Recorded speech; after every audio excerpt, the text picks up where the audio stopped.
Fire element हाथ उसे कहते हैं जब उंगली बहुत ज़्यादा छोटी हो और हथेली का साइज़ अपेक्षाकृत ज़्यादा बड़ा हो।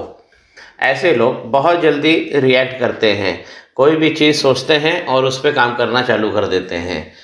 इसमें एक सावधानी होना चाहिए कि भले ही आप थोड़ा-सा संकल्प कर लें कोई नए काम करने का, एक थोड़ा-सा समय रुक जाना चाहिए और उसके बाद फिर काम को स्टार्ट करना चाहिए। तो फायर एलिमेंट में ये जल्दीबाजी के कारण बहुत सारी नुकसान ज़रूर देखने को मिलता है। ये हाथ उस प्रकार का है। नमस्कार, 33 वर्ष के व्यक्ति हैं, महाराष्ट्र के रहने वाले। और जब हाथ अगर हम देखें तो ये दोनों पर्वत हैं, चंद्रमा और वीनस, ये दोनों बहुत अच्छे बने हैं। यही जब अच्छे बने होते हैं, गोलाइयाँ अच्छी बनी होती हैं, तो ये कला निदान हथेली कही जाती है। ऐसे लोग जब भी किसी कला में कदम ताल करते हैं, बहुत जल्दी वो कला आ जाती है। मैं शुक्र के पर्वत को एक बार पुनः फोकस करके दिखाना चाहता हूँ कि शुक्र का पर्वत बड़ा हो गया है।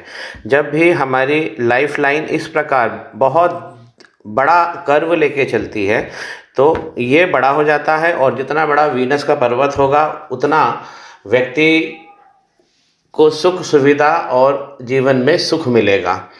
अब इनके जीवन में यदि हम सुख की बात करें तो वीनस का पर्वत तो बड़ा है और डिज़र्विंग भी है, इनको सुख मिलना चाहिए। लेकिन जब इसी पर्वत पर कोई अच्छे चिन्ह अंकित ना हो, जिस प्रकार ये खड़ी लाइनें ना हो या फिर ऐसे ब्लॉक्स ना हो, तब यहाँ पे हमें रेमेडी करना चाहिए। तो वीनस इनके बहुत अच्छे हैं और इनको ओपल ज़रूर पहनना चाहिए।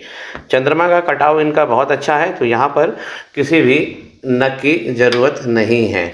वीनस के लिए ही बस मैं कहूँगा कि इन्हें ओपल ज़रूर पहनना चाहिए, तो इनके जीवन में सुख बहुत बढ़ जाएगा।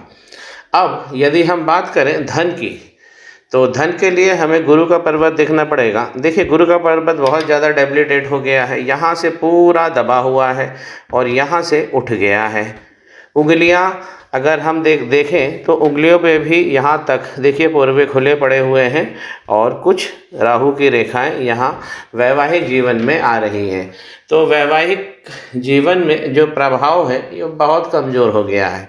संतान और जो धन की आवक है, मैं इन्हें कहूँगा कि गुरु बृहस्पति ग्रह पर इन्हें अभी काम करना है। शनि का पर्वत देखिए, शनि अगर वक्री है और सीधी खड़ी लाइन नहीं है इस पर्वत पर, एक बार पुनः फोकस करता हूँ फिर से। देखिए, शनि का पर्वत अगर सीधी खड़ी लाइन कहीं दृष्टिगत नहीं होती है और यहाँ भी वक्री हो गए हैं, ये लाइन भी टेढ़ी हो गई है, तो इसलिए यहाँ पर सुख जो मैंने बताया, जहाँ उसके बाद अगर धन की बात करें तो धन और सुख यहाँ पर इनको काम करना होगा, क्योंकि शनि वक्री जा रहे हैं। वक्री शनि बहुत सारे भ्रम करते हैं और जो हमारी वित्तीय क्षमताएं हैं, फाइनेंस, वो ये सब बहुत सारा दुख एक साथ देते हैं। कोई आप अगर वक्री लाइन चल गई है, कोई भी आप समस्या के बारे में सोच रहे हैं उसका समाधान नहीं मिलेगा, या आप कोई नई योजना के बारे में प्लान बना रहे हैं तो वो भी उसका जो आरंभ है, उस आरंभ होने में भी उस योजना में बहुत सारी प्रॉब्लम्स आती हैं। तो यहाँ पे शनि पर भी इनको काम करना है। तो ऊपर से हाथ इनका ये जो चारों पर्वत है ये कमज़ोर अवस्था में आ गए। सूर्य का पर्वत देखिए, यहाँ पर बिल्कुल गड्ढा बना हुआ है और जो खड़ी रेखा कभी हुआ करती थी उसके इम्प्रेशंस ज़रूर हमें मिल जाएंगे, ये भी गायब हो गई है। तगड़ा ग्रहण लगा हुआ है। देखिए इस प्रकार मंगल, ये मंगल का क्षेत्र है और मंगल क्षेत्र से इस प्रकार ये जो रेखा निकली है, अब इसने शनि पर्वत को भी डैमेज किया है और सूर्य को भी बहुत ज़्यादा डैमेज किया है। जब सूर्य इस प्रकार के हो जाते हैं तो हमको अपनी आँखों की ज्योति जो है उसका ख्याल रखना चाहिए, पिता के स्वास्थ्य का ख्याल रखना चाहिए, क्योंकि ये बहुत ज़्यादा नेगेटिविटी करते हैं सूर्य अगर इस प्रकार के बने हैं। बुध का पर्वत देखिए, इसमें भी यहाँ पर भी दबाव दिख रहा है और जो इनकी मैरिज लाइन है, एक तो बहुत छोटी है, फिर एक लेट स्टेज में आती है और इसने भी बहुत आगे जाकर एक यव बनाया है, ये इस प्रकार चल रही है।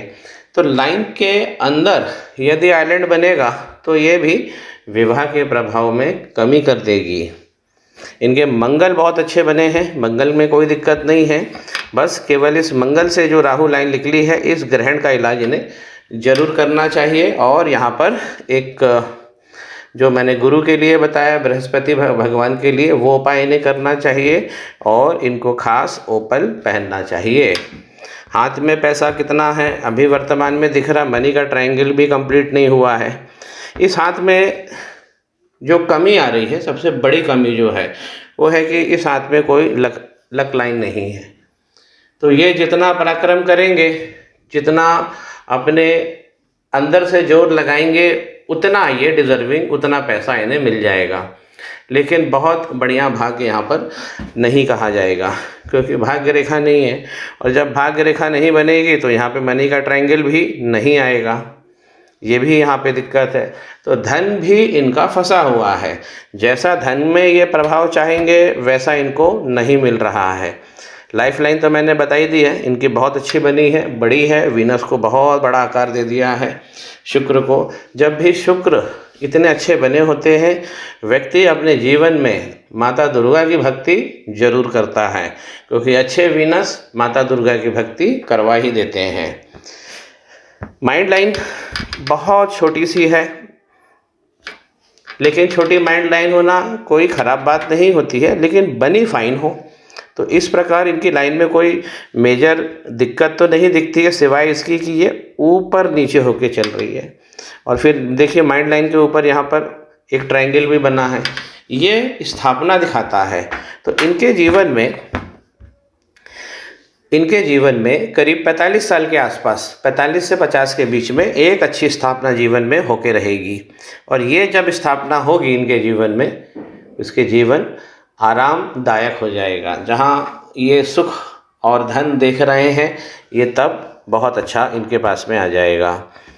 अगर मणिबंध की बात करें तो पहला मणिबंध अच्छा बना हुआ है, और दूसरा भी अच्छा बना हुआ है, ये धनदायक होता है। तीसरा मुझे नज़र नहीं आ रहा है, क्योंकि उन्होंने कुछ धार्मिक चिन्ह पहन रखे हैं। मैंने ये भी अभी बताया है, देखिए इनके हाथ में धार्मिक चिन्ह है, यहाँ पर रुद्राक्ष की माला है, कलावा है, कड़ा है। तो मैंने ये भी बताया कि वीनस जब बहुत अच्छे होते हैं तो माता की भक्ति भगवान शिव के द्वार में ले जाते हैं। तो वीनस अच्छे हैं, चंद्रमा अच्छे हैं, जो मैंने उपाय बताए हैं इनको बृहस्पति भगवान के। और ये जो ग्रहण है, ये लाइन इसे हटाना है, ओपल पहनना है, ये इनके उपाय हैं। श्री गणेश करें, पाम ब्लॉग को सब्सक्राइब करें।